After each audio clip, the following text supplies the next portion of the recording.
Their whole goal with this philosophy is to teach all men and women that the only end of life is to seek the utmost pleasure and happiness that you can get out of it, because when you die, there's nothing else. That's what they teach. That's what they want you to be. They don't want laws against sexual promiscuity. That's why they don't want families. That's why they don't want marriage. That's why they encourage homosexuality. There's a method to their madness. There's really not much method to yours, because you're operating from a place of ignorance. And until you change that, you're going to be bumbling around, bumping into each other, saying and doing the wrong things, not understanding the nature of your enemy. And if you don't understand the nature of your enemy and the weapons they use, you cannot fight that enemy. You can't fight the battle. You shouldn't even be on the battlefield.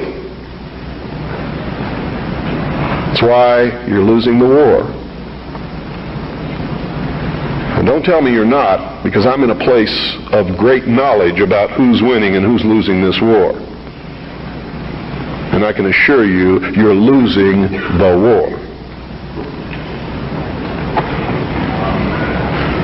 Doesn't mean it can't be turned around.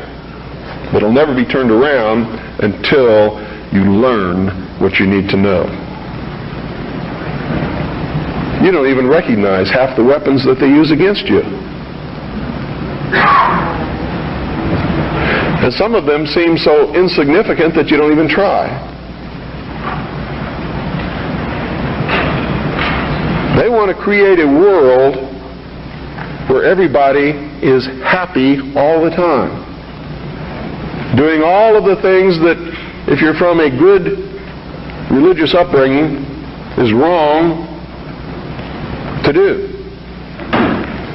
If you're not from a religious upbringing, but you have a good brain and you understand the purpose of morals and ethics, it's still the wrong thing to do. If you're a thinking person. And then the priests had an army. Oh boy, weren't they happy with that?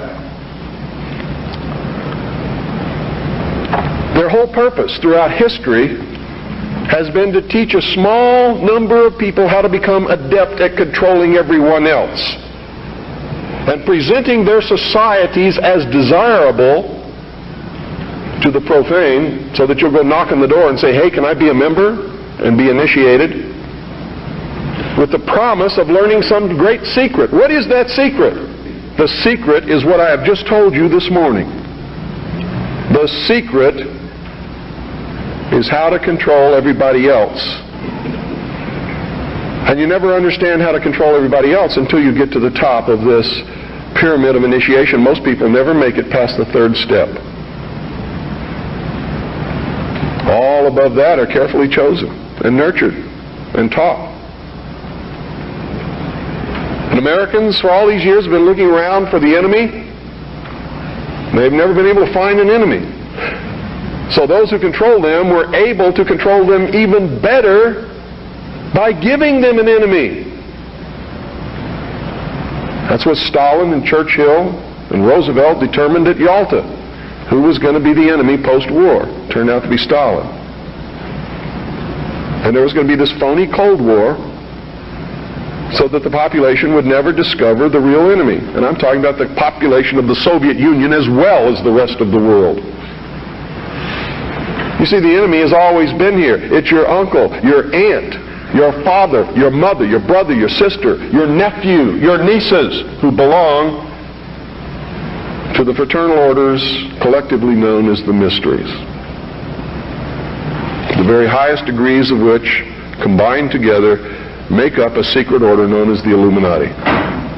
Their goal is to destroy all existing religions save theirs, all existing governments save theirs, and shackle the mob in a system of eternal oppressive debt chained to a computer for the rest of their life, in a propagandized world to make them believe that they are happy in this system.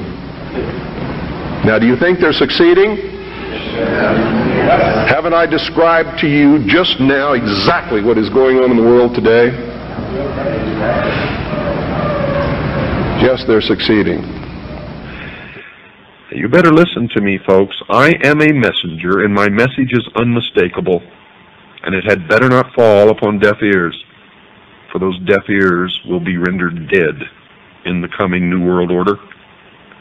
You see, they have made incredible admissions, but none of you are looking, none of you are reading, none of you are absorbing. In fact, most of you are so stupid that you think that the only thing you should read is what you personally believe in or agree with. How can you exist in this world ignorant of the opinions and the writings and the thoughts of everyone else, including your enemies? The battle lines are drawn. Choices will have to be made. I have made my choice. What is yours?